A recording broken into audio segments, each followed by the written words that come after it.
SOG પોલીસે કાપોદ્રા વિસ્તારમાંથી bogus નકલી લાયસન્સ બનાવતી ગેંગને ઝડપી પાડી આશરે 13 જેટલા નકલી લાયસન્સ આરોપીઓએ બનાવ્યા હોવાનું સામે આવ્યું છે. 2 આરોપીઓ એજન્ટ સહિત 2 દલાલોને સુરત શહેર એસઓજી પોલીસે ઝડપી પાડ્યા. છેલ્લા 6 મહિનાથી કાપોદ્રા વિસ્તારમાં આરોપીઓ નકલી લાયસન્સ બનાવીને લોકો સાથે છેતરપિંડી કરતા હતા. 7 થી 8 હજાર રૂપિયામાં લોકોને નકલી લાયસન્સ બનાવી આપવામાં આવતા હોવાનું સામે આવ્યું. સુરત એસઓજી પોલીસે પોલીસ સમક્ષ આરોપીઓને માફી માંગતા નજરે ચડ્યા હતા. આરોપીએ VPS એપ્લિકેશન મારફતે લોકોને નકલી લાયસન્સ બનાવી આપવાનું સામે આવ્યું. અલાભાઈ આ ગુનાની સજા આશરે પોલીસે આજીવનની જણાવી હોવાનું પણ સામે આવ્યું. આરોપીઓ વિરુદ્ધ અગાઉ 2 જેટલા પ્રોહિબિશનના ગુના નોંધાઈ ચૂક્યા છે. કાપોદ્રા એરિયામાં જે મિત્રો છે એ લોકોએ બોગસ લર્નિંગ લાયસન્સ બનાવવાનું એક જે ષડયંત્ર છે આ લોકો કરતા હતા.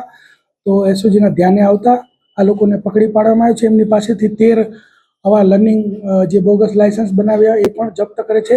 અને BNS 316(5) કે જેની સજા આજીવન કેદ સુધીની છે એના મુજબ ગુનો દાખલ કરવામાં આવ્યો છે. આ 4 વ્યક્તિઓમાં પ્રફુલ્લ પટેલ, રવિ ગાંગડિયા આ બંને RTO એજન્ટ છે એવી ઓળખ આપી વોટ્સએપથી લોકોના સંપર્કમાં આવતા હતા. અને ત્યારબાદ લોકોને 7 થી 10 હજાર રૂપિયામાં લર્નિંગ લાયસન્સ અને લાયસન્સ બનાવી આપશે એવું કહી અને ધર્મેન્દ્ર શેખડિયા એમ પરિવહનમાં આ લોકોની એપ્લિકેશન કરતો અને ત્યારબાદ OTP જનરેટ થતો અને OTP જે તે વ્યક્તિ પાસેથી માંગતા હતા. એટલે એ લોકોને એવું થાય કે ભાઈ આ સાચું લાયસન્સ આપે છે.